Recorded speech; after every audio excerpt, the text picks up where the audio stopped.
Hello, everyone. This is a message to all animation studios, and James Cameron, I guess, and the people who make the Planet of the Apes movies, but that's a different story. You are not going to make another Puss in Boots 2. Stop raising random properties from the dead and making a sequel to them. It won't be good. You are not Oh. This is a conspiracy. Puss in Boots 1 wasn't a good movie in a universe that was arguably already overstaying its welcome. Then, out of nowhere, Puss in Boots 2 comes out and absolutely claps on James Cameron's ass, who couldn't take it that a superhero movie beat his box office record. So he decided to re-release his unimpactful movie, and then he thought, I might as well continue this mid-story for this incredibly intricate world I made, and released a sequel. What am I saying? Puss in Boots 2 comes out a decade later, Megamind copies Puss in Boots 2, Kung Fu Panda copies Puss in Boots 2. Do you see what I am saying? Both that and Super Mario Bros. Did well, so Jack Black's a bit more popular, so let's release a new Kung Fu Panda movie. And put him in Borderlands and Minecraft for good measure too. This movie, I'm sure the voice actors did care about it. I'm honestly surprised more than Jack Black and Dustin Hoffman came to reprise their roles. But before I go more, because that'll be spoilers, the plot is... Honestly, after rewatching the other movies to get a refresher, because again, it came out like a decade ago, it's pretty obvious these movies follow a formula. Poe has to learn a new thing, so he tries to learn that thing. He fails at it constantly. The villain appears intangentially to Poe. Then eventually their paths intersect and Poe still hasn't learned the thing. Then he finally learns it and uses it to beat the villain at the end. In the first movie, it's generally Kung Fu. In the second movie, it's Yin and Yang, or whatever. In the third movie, it's Qi. And in this movie, it's Zen. So, Master Shifu is going to retire, and Poe needs to become the new teacher. Shifu wants to learn Zen or something, and Poe is an awful teacher. And the villain sends a thief to go steal Master Uguay's staff. Poe is a very nice, friendly guy, so they become friends, and then the thief leads him to the villain. The villain wants the staff to open a portal to the afterlife where all of the other masters are, and then the villain is a chameleon who can shapeshift. I see what you did there. And with that, she's going to take away their powers or something too. It's something like that. That's basically the plot. A little bit of spoilers there too, and it's not exactly spoilers. I don't really like this movie, so I'm just giving away those spoilers. I don't really care that much. It turns out that the thief was working with the chameleon, and Poe's upset that he was lied to. And is being lied to really that big of a deal? I don't remember what else I watched that lying came up in, but lying was also a big deal in my adventures with Superman, which I actually kind of liked that show, you know? It wasn't really that bad, and you know, maybe I'm into rom-coms now, and you're overcompensating for not uploading, aren't you? Yes, and if the local movie theater can still play Kung Fu Panda more than a month after release, then I can still talk about it. Ahem.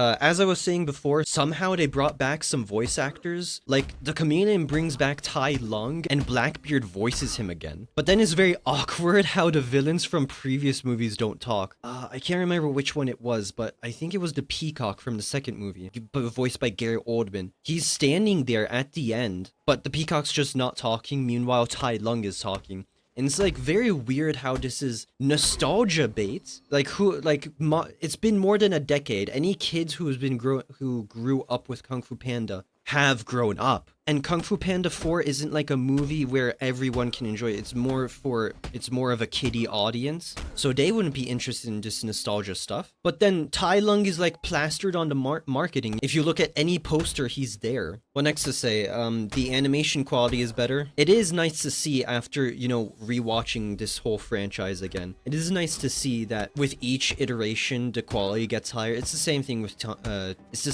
the Toy Story series as well. It's nice to see like how much more fur and fuzz they add, how the grass is more detailed, as well as adding more things into the scene. I feel like a lot of scenes had much more in them, as in like assets or whatever. That's impressive. I think I'm kind of done here. Okay, so now if we're going to be rating this. Okay guys, I have something to confess. I have made a severe and continuous lapse in my judgment, and I don't expect to be forgiven. I'm simply here to apologize.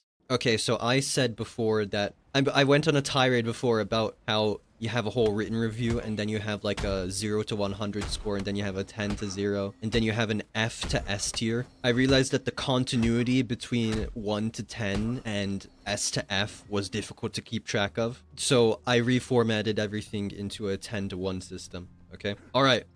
going back to this actual video and review. The first Kung Fu Panda movie. Right off the bat, the Kung Fu Panda series is more known because it's subversive that Kung Fu, an athletic and physically demanding thing, is done by a big fat panda. And when Po is chosen as the Dragon Warrior and finds out the scroll was blank and realizes it was him, it was in him, he was all he needed. That's just a nice bow on top of nice modern classic 3D animation.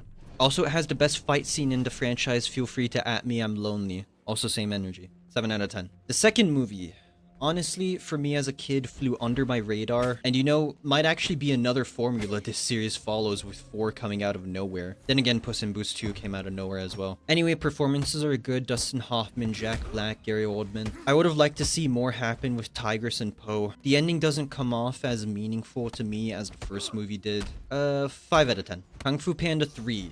Now, I had watched this one just a few years ago when our place was scheduled for an electricity cut, so I decided to catch up on some movies. And I'm not the same person as I was back then, even like 3 years ago or something. Because at the time, I mean, look at the poster, look at these characters. And also at the time I felt like, and this is gonna sound stupid, but panda representation was being oversaturated. I don't know, I thought Mists of Pandaria were around the same times, but I'm looking now and they're not even close. I don't know what I was on. But now I'm rewatching it and...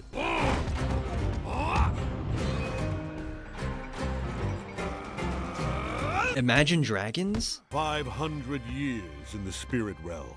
You pick up a thing or two. Omni-Man? Okay, maybe it's not that bad. The Panda Village is a little off-putting, and maybe they should be off-putting. Kai is a good villain. Honestly, they've all been good villains so far. Emphasis on so far. Except him being undermined with jokes was a bit much this time around, I felt. Jack Black's doing a good job as usual. You can really tell he's enjoying it. J.K. Simmons is doing good. Honestly, he's got a knack for voice acting, if you ask me. I was not expecting to see Bryan Cranston in this movie, but his relationship with Po and Mr. Ping too was a nice dynamic to watch. But I feel like what happened to the pandas as well as Po's mom was kind of glossed over. And I'm talking way too much about this movie. I swear I don't like it more than the first. 6 out of 10. And now Kung Fu Panda 4.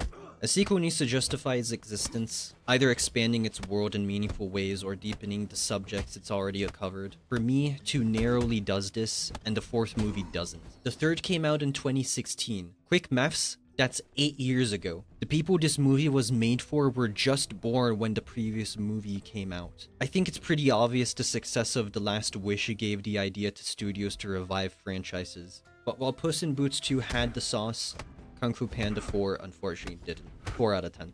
But let's not end on a bad note here. What did we mention today? Okay, Megamind. 7 out of 10. I ended up watching the short they made later on, Megamind the Button of Doom, because I thought it had something to do with the sequel.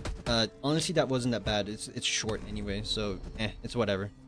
If you don't mind using some 15 minutes or something. Megamind 2, bad. 2 out of 10. Stay put. Don't. You're bad.